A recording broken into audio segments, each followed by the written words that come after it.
Hey everybody, welcome into the back room. I'm Andy Ostroy. Today's guest is Max Boot. We shall chat with Max in just a second, but first, thank you for tuning in. We appreciate you listening, and we'd love to hear your comments. So email us at backroomandy@gmail.com and or post on our social media, and we'll read some feedback next time. And if you like the podcast, please follow or subscribe and rate and review, and you'll be notified every time we post a new episode. Max Boot. He's a historian, best-selling author, and foreign policy analyst. He is the Jeane Kirkpatrick Senior Fellow for National Security Studies at the Council on Foreign Relations and a weekly columnist for the Washington Post. He just released the critically acclaimed new book, Reagan, His Life and Legend. His previous biography, The Road Not Taken, Edward Lansdale and the American Tragedy in Vietnam, was a New York Times bestseller and a finalist for the 2019 Pulitzer Prize in biography. Max, welcome into the back room. Great to be here.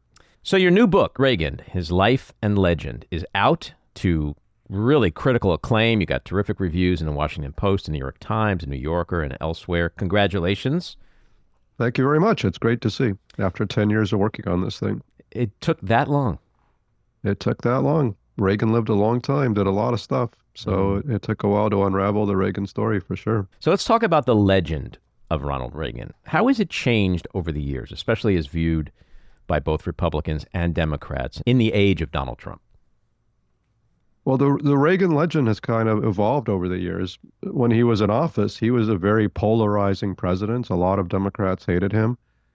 He was, his tenure was marred by the Iran-Contra scandal, the worst scandal after Watergate. But then, his reputation really ascended in part because of his Alzheimer's diagnosis in 1994. There was a tremendous wave of sympathy for him. And then, of course, but I think even more important was that history seemed to be going his way because, he decried the evil empire. And a few years after he left office, the Berlin Wall fell, the Soviet Union collapsed. So it seemed like he was a very successful president. And by the time he died in 2004, even a lot of Democrats were celebrating him because remember, that was a time when we were mired in a seemingly unwinnable war in Iraq. So people could remember that Reagan, was criticized for, supposedly being a warmonger, but he didn't actually get us into, any lengthy wars, although there were certainly some conflicts on his watch. So I think his reputation, kind of ascended to new heights. But there, in recent years, I would say there's also been some more critical examination of aspects of his legacy that people were not focusing on in the 1980s, like the fact that he largely ignored the AIDS pandemic. It's kind of striking that that is not something that Democrats were attacking him for, and yet in hindsight, it seems kind of inexplicable that tens of thousands of Americans were dying, and he didn't even address this horrible disease until 1987. And of course, he also had a troubling record of playing to white backlash politics that at the time was, considered much more acceptable. That was something that many politicians did.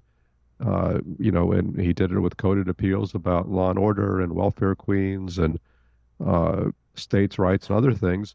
That was kind of par for the course of the time. But I think now we're kind of more sensitized about appeals towards, bigotry in any form. And so those are things that I think, count more against them now than they did at the time. And so what I'm really trying to do with this book is it's intended to be neither a hagiography nor a hit job. It's really attempting to tell the story straight in a balanced way that has both the good and the bad. And there is plenty of both. And I think it's important to understand the totality of his record and not just focus on one aspect of it to say he was all good or all bad. Because like most people, like most presidents, he was a complicated mixture of both. And that's really the story that I've tried to tell. Well, let's continue in that vein for a second, because an important element of your book is your view of Reagan as a pragmatist. Although you do also, as you started to allude before, you draw many parallels to Trump, both as a man and as a politician. What are some of those parallels, as well as the more notable contradictions that define Reagan? Well, there's certainly huge differences between Reagan and Trump that kind of jump out at you. I mean, remember, Reagan was a guy who was pro-free trade, pro-immigration, signed a bill that legalized millions of undocumented immigrants. He was pro-NATO. He was very much anti-Russia. I don't think he would be hesitating about supporting Ukraine today. And he also had a very sunny view of America, talking about Morning in America, talking about America as a shining city on a hill. So he certainly would not be denigrating America as this kind of apocalyptic hellscape where everything is going to hell in a handbasket. Uh, I mean, that said, I think despite the differences, you can also kind of see how the Republican Party got from Reagan to Trump. It didn't just come out of nowhere because, there were aspects of Reagan's record that prefigured the kind of things that you see with Trump today. I mean, the obvious similarity, of course, is that they were both hosts of nationally televised TV shows. That's how they projected themselves into politics. And they both played to populist disdain of Washington, even though Reagan didn't call it the deep state, but he was constantly denigrating the very government that he led. And I was just talking a second ago about how Reagan, often as a campaigner catered to white backlash politics as Trump does, far more crudely. And I was talking about how Reagan mishandled and ignored the AIDS pandemic just as Trump in many ways mishandled and ignored the COVID pandemic. So there's some certainly troubling parallels there. But I think the big difference is, and you alluded to this in your question, Reagan was fundamentally a pragmatist when he was in office, even though he indulged in a lot of far-right rhetoric as a campaigner, some of which were very similar to Trump, talking about how Democrats were leading America to communism, all these kinds of accusations. Reagan was making them in the early 1960s. Trump is making them today. The difference is that Reagan in office was much more centrist, pivoted to the center. He raised taxes more often than he cut them. He cut deals with Democrats in both Sacramento and Washington. As governor of California, he signed the most liberal abortion law in the country. As president, he worked with Mikhail Gorbachev, the number one communist in the world, to peacefully end the Cold War. So to me, that's the big difference, is that during his term in office, Trump showed no ability to pivot to the center, no real pragmatism. He really governed the same way that he campaigned, whereas with Reagan, there was much more of a distinction, which I think is why historians rate Reagan pretty highly as a top 10 president, and they're not rating Trump that way. Mm-hmm. No, just the opposite. He is, I think, the 150 or so presidential historians rank him as the worst president. Yes, absolutely. You spent 10 years of your life on this book. Clearly, you did a deep dive. Was there something in particular, or a couple of things in particular, that in writing the book, researching the book, that were just so surprising to you that you learned about Reagan? Yeah, I think one of the things that really jumped out at me was, the difference and distinction between kind of the public Reagan, who seemed to be a very gregarious, friendly guy who was always, charming everybody that he met, and the private Reagan, who was described to me by people who knew him well as being actually very kind of glacial and reserved, and actually being kind of a hermit, somebody who really never got close to anybody, with the partial exception of Nancy. And that was really something I traced back to his itinerant, very difficult childhood in small town Illinois in the early 20th century, where his father was this alcoholic shoe salesman. The family kept moving around as his dad lost one job after another. And so little Dutch Reagan, as he was then known, really never got close to the other kids. And he knew that he wasn't going to stay in any town for long. He would move on. And so he kind of created this mental fence around him and just kept people at a distance. And what I realized as I got deep into the research is that he used this stockpile of stories and jokes and anecdotes that he had. And he was a charming raconteur. But he really used that not to get close to people, but to keep people at a safe distance, that he would, tell his jokes, but never really get deep with anybody. And it was really striking to me how he really had no idea what was going on even in his own children's lives. I mean, for example, Michael Reagan recounted in a memoir that he wrote in the 1980s about how he had been molested as a youngster. And that was the first time that Ronald Reagan found out this had happened to his own son. This was complete news to him. He was very much oblivious to the things that were going on in his kids' lives or his aides' lives. And, Jim Baker, who was his first term White House chief of staff and then later his Treasury secretary, said to me, I loved Ronald Reagan, but, we always had to remember that we were basically just the hired hands. And, he could get rid of us tomorrow and not even remember that we were gone. He was very self-sufficient. And so that was fascinating to me to see the differences between the public persona and the private Reagan.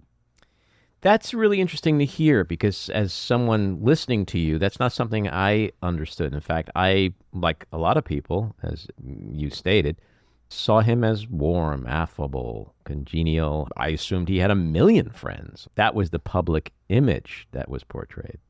Yeah, absolutely. And actually, one of the most fascinating discoveries I made was discovering who his actual friends were. And it wasn't who you think. He actually, first off, as I was saying, he had almost no friends, essentially. Towards the end of his life, Nancy was by far his closest and really only friend in some ways.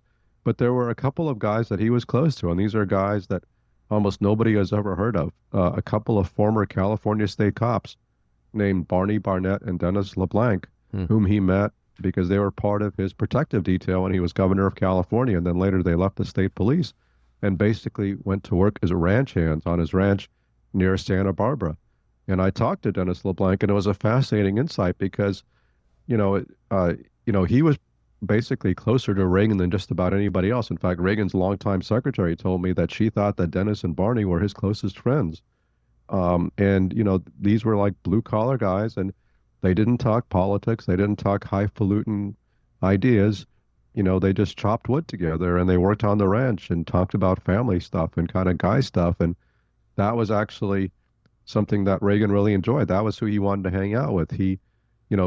Which again runs counter to the image because the image was that he's always hanging out with these, tycoons like the Walter Annenbergs and the Alfred Bloomingdales and all these other very wealthy members of the kitchen cabinet. But that was really Nancy Reagan's social circle. She was really the socialite. Reagan was kind of a loner. He was actually happy just chopping wood with Dennis and Barney and often doing it in complete silence. That's really who he was. I interviewed Pete Souza a while back, and he obviously had some interesting great observations. Source, yeah. I talked to him as well. The dynamic between Nancy and Ron. In your opinion, and through your research. And by the way, let me just jump in there on Pete Souza. Really interesting because, as you know, he was White House photographer for both Reagan and Obama, and it was really interesting to me because, he compared the two of them. I don't know if this even made it into the book, but just talking to him, talking about how, even though Obama had this reputation for being kind of aloof and standoffish, he was actually much more a regular guy than Reagan. He was a guy who could kick back, watch sports, hang out with the other guys in a much more kind of regular fashion, whereas Reagan was genial, but just very distant, very aloof, not somebody you could ever really feel close to. Yeah, well, it's interesting because, the whole have a beer with thing in politics, you would think Reagan was the guy you could have a beer with, and Obama isn't. And as you're saying, right. It's just the opposite. How influential on Reagan was Nancy, both as a wife on her husband's life and as a first lady on his politics? Oh, she was hugely influential. First and most importantly, they had a tremendous love affair that never waned over the course of half a century. It's really extraordinary. Not many marriages seem to be as close and fulfilling as theirs was.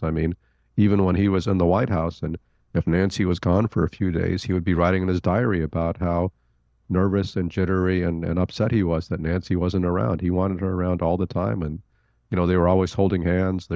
At the Reagan Library, there's boxes full of cards that he sent to her every single Thanksgiving, Easter, Christmas, New Year's, anniversary, Valentine's Day. He was always sending her cards, always telling her how much he loved her. It was a very passionate love match, so much so that even their kids kind of felt left out. They felt like Ron and Nancy were focused on each other, not on them.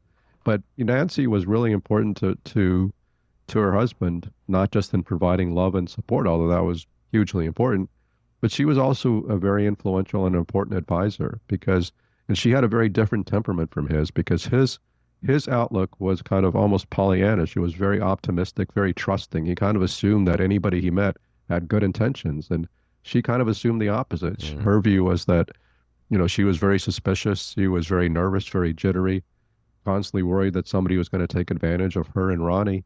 And that was actually a pretty good combination. As one of their aides put it to me, Nancy was kind of the human resources department of Ronald Reagan Inc., that she was the person who often hired and fired on his behalf and kind of did the tough things that he shied away from because he really shied away from confrontation, personal confrontation, and she did not. So that was a hugely valuable role that she played for him. Mm-hmm. For decades, he was revered by Republicans, worshipped almost, as the great pillar of conservatism. The GOP was his party until 2015. How did it go from the party of, quote, the shining city upon a hill, teeming with people of all kinds, living in harmony and peace, to the dark dystopian American carnage MAGA hellscape cult it is today?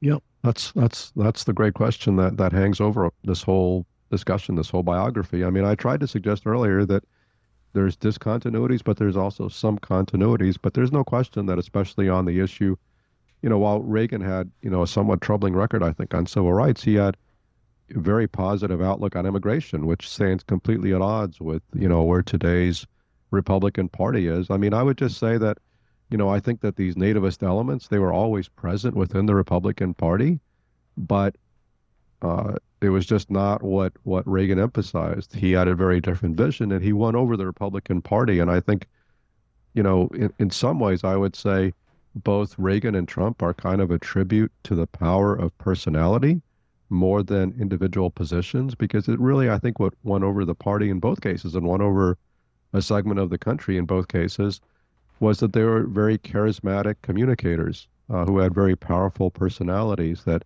appealed to people. And then, I think in some ways it was kind of the personality that came first, and then the policy positions, fell in behind that. So, I mean, I think Trump could conceivably be popular even if he were pro-immigration rather than demonizing immigrants. That just happens to be the way that he chooses to go. So I wouldn't say that most Republicans necessarily in Reagan's day were, pro-immigration.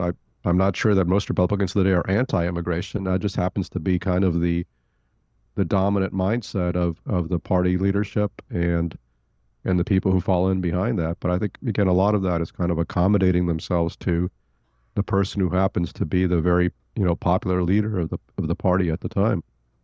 You were a Republican. I've always been a Democrat, so we obviously come from different perspectives. But it's just wild to see how the party, from the leadership to so many of the grassroots folks, have just compromised and have had every one of their ideals co-opted by Donald Trump. I think that's right. But I think, also looking at it in the kind of broader sweep of history, as I tried to do in this biography, I think the Republican Party has been drifting steadily rightward since at least 1964. Because remember, in 1964, most Republicans in Congress voted for civil rights legislation, but the Republican Party nominated Barry Goldwater, who voted against the civil rights legislation. That was really, I think, the turning point. And of course, Reagan first rose to national prominence as a leading supporter of Barry Goldwater. And I think what's been happening is that basically every generation of Republicans since then has been to the right of the previous generation. So Reagan was to the right of Ford and Nixon rather. And Trump in turn is very much to the right of Ronald Reagan, such that today, if Reagan were still alive, I'm sure he would be being called a rhino and not a real Republican and so forth and so on. But you can still see how the steady progression to the right, has occurred with each Republican leader. I mean, the irony of that, I think, is that today, back when Reagan took office in 1981, Reaganism was seen as moving the party and the country to the right. Today, if the Republican Party adopted Reaganism today, it would be a left turn. It would be a move back to the center. That's how far to the right we've moved. Mm. Yeah, it's such a phenomenon and fascinating to me. To the point you're making, Reagan obviously was not the king of kumbaya. Lee Atwater, who many credit with being the original king of dirty politics, helped reelect him in '84. So we've talked a little bit about the similarities between Reagan and Trump, but is Reagan partly responsible for paving the road in American politics that ultimately led to Donald Trump? I think partly. I mean, again, as I was discussing, I think in some of the things that he did with, in particular, I would say with his appeals to white backlash politics, also with his use of what we might call fake facts, because Reagan became addicted to a bunch of spurious quotes by communist leaders, allegedly revealing their supposed plot to take over America by doing things like passing Medicare and Medicaid, again, completely made up by organizations like the John Birch Society. But he repeated those canards over the years, even though they were consistently exposed. So you can kind of argue that inured Republicans to the plethora of falsehoods that emanate from Trump. And, Reagan also kind of Washington demonized the federal government, even when he led it. I mean, he often joked that, the worst words in the English language are, I'm here from the government, I'm here to help you. Mm-hmm. And, he actually, denigrated government service and further increased public distrust of Washington, which, now has reached, epidemic proportions with very few Americans actually trusting the federal government. That's kind of the atmosphere that allows Trump to make these unhinged attacks on the deep state and all the rest of it.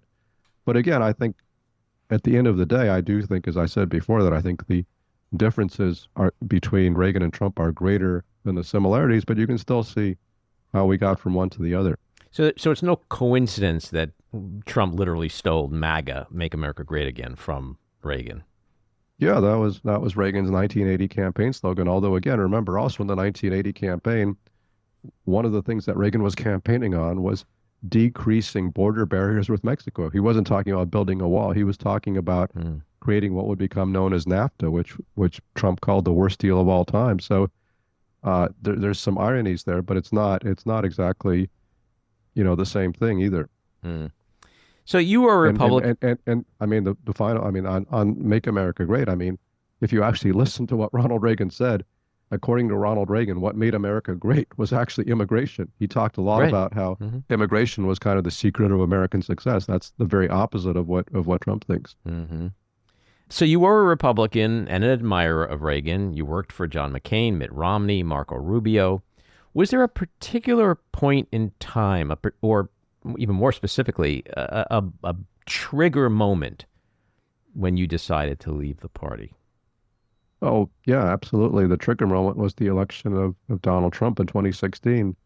Then very next day, I marched down to the election office in New York and got a form to change my registration from Republican to Independent. And that's a decision I have not regretted ever since. That was really what pushed me out of the party. And I think it actually, was a very painful process where I lost a lot of friends and, huge dislocation in many ways. But I think it was helpful to me as a biographer and as a historian, because I think if I were writing as somebody who identified as a Republican or identified as a Reagan fan, I couldn't really write an objective, dispassionate, definitive account of Ronald Reagan. So, becoming an independent, I think, really allowed me to look at Reagan and his trajectory with kind of a fresh gaze and a more objective assessment that I would have been able to do in the past. Do you think the GOP could ever get back to the days of Reagan, McCain, Romney, Jack Kemp? Well, that's a great question. Alan Simpson, those guys? Yeah, that's a great question to which there is no good answer. I mean, I think anything can happen if Trump loses. If he loses his, second election in a row, maybe that'll cause some reassessment in Republican ranks. Hard to say. But I think, again, a lot of it really comes down, as I was saying before, a lot of it really comes down to the power of personality, because I really think so much of Trump's political success is based on his performative skills, based on his celebrity, his ability to dazzle audiences. And I guess the question is there somebody down the road who's going to be able to dazzle audiences in the same way that he does? To my mind, you could easily have somebody who's much more moderate in their political views, who might be just as charismatic, might be, just as much of a polished TV performer, but and might, entrance Republicans, but might actually move them back to the center. I mean, I have no idea who that person could possibly be, but, based on the track record of Reagan and Trump, maybe we should be looking at somebody who hosts a national TV show. Maybe that's the pool of candidates we ought to be drawing from. Oh, God help us. What do you think 50 years from now Reagan's legacy will ultimately be? Will history once again judge or rejudge him long after the Trump era is behind us? I think there's no question that the judgment is happening. That's part of why I think I was able to write, a pretty objective account of Reagan, because it's been 35 years since he was in office. So I think we're only now kind of gaining the long view, which will, only increase in the course of as time goes on. I think, at the end of the day, presidents, polls of presidential historians have judged Reagan to be a top 10 president, like around 8 or 9 or so. And I think, that's a fair verdict. And based on, even though he had a lot of foibles and faults, a lot of which I talk about in the book, but he had his massive achievements. And I think really two that stand out. The first was reviving the nation's spirits and morale after the troubles and turmoil of the 1970s, after Watergate, Vietnam, stagflation, all these disasters. And he really made America feel good about itself again. Morning in America. That was a real achievement. Mm-hmm. And the other achievement, which I think in many ways even more significant, was he peacefully ended the Cold War. He worked with Gorbachev to peacefully end the Cold War. I mean, that's a conflict that could have resulted in World War III, and it didn't.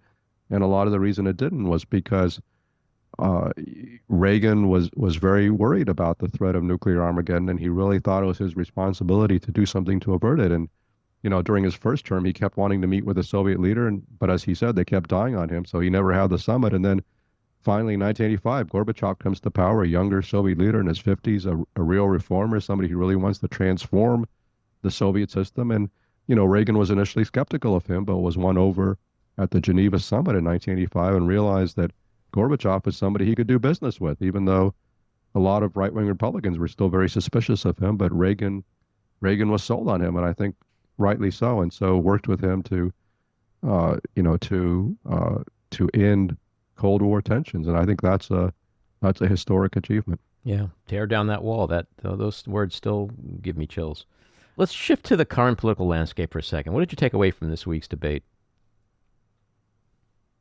Well, I took away that Kamala Harris is a much more convincing commander-in-chief than Donald Trump, even though Trump has actually been commander-in-chief for 4 years. But, my takeaway was that, here's a guy who on the debate stage had a meltdown when Kamala Harris questioned his crowd size. So, how does he stand up to Xi Jinping or Vladimir Putin or all these other actual strongmen on the world stage when just, having his political opponent question his crowd size, makes him have a meltdown. It turns him into a tizzy. I think, it was funny because, and it was sad both, but it really illustrated what Vice President Harris was saying about how easily Trump is manipulated by foreign strongmen. And she was showing on the stage right there for everybody to see how easy it is to manipulate him. Of course, she was focusing on triggering him and sending him off into a tizzy, but we also know that any compliments whatsoever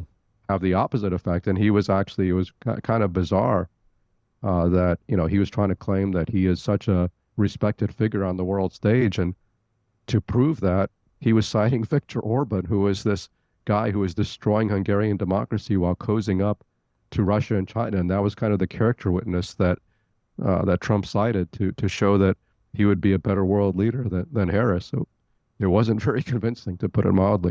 Many people believe that Trump's dreadful performance, like President Joe Biden's performance at the first debate, is the proverbial nail in his coffin. Do you agree? I think it's too soon to say that. Like a lot of political observers, I've written Trump off many times, and every time he's shown this, zombie-like ability to come back from the dead. I honestly never thought that he would survive the beginning of his political campaign in 2015, where he insulted John McCain, saying, "I don't like people who were captured." This is a guy who dodged the draft in Vietnam, insulting one of our greatest war heroes. And then I didn't think he would survive, the grab him by the you-know-what tape, which came out shortly before the election. And he survived that too. And, I didn't think that he would survive, the January 6th insurrection. It never occurred to me that 4 years after January 6th, he could still be the Republican nominee. And yet here he is, seemingly as popular as ever. So, I'd love to write him off and say that Harris has it in the bag, but I just think it's based on the track record. It's just premature to say that. Mm-hmm. How dangerous would another Trump presidency be? Hugely dangerous. It's really a terrifying prospect because we saw what he did in office. And even if all that you know about him is that he incited this insurrection and tried to overthrow the outcome of an election, that really goes to the core of our democratic values. We've never had a president do that. That a president who's really revealed himself to be a threat to our democracy. And, in the first term, there were a lot of adults in the room, folks like H.R. McMaster, Jim Mattis, and others who tried to save the world from Donald Trump and tried to contain Trump's worst instincts. So my fear is we're not going to see a lot of those people in the second term because he's already broken with them. And, the Heritage Foundation with Project 2025 and other groups, they've identified kind of the MAGA candidates who will fill the jobs in the government and who will be as conspiratorial and right wing as Trump is. So, and of course the power of the presidency has only been enhanced by the Supreme Court, which has basically given Trump a get out of jail free pass, basically saying it's almost impossible to prosecute him for anything that he does in office, and even giving him a free pass to influence the Justice Department decisions, which basically gives him the leave to use the Justice Department to go after his enemies, as he has vowed to do time and time again. So that's, to my mind, that is an exceedingly dangerous combination. I mean, maybe the checks and balances of our democracy will still hold. I hope they will still hold, but we've never seen them challenged in quite the way they could be if Trump returns to office. And when you consider what the founding fathers did or didn't do almost 250 years ago, and you see today how the courts react to Trump and the media reacts to Trump and a good part of the electorate reacts to Trump, it's almost like no one ever planned for anyone like Donald Trump, and no one seems to really effectively know what to do with him.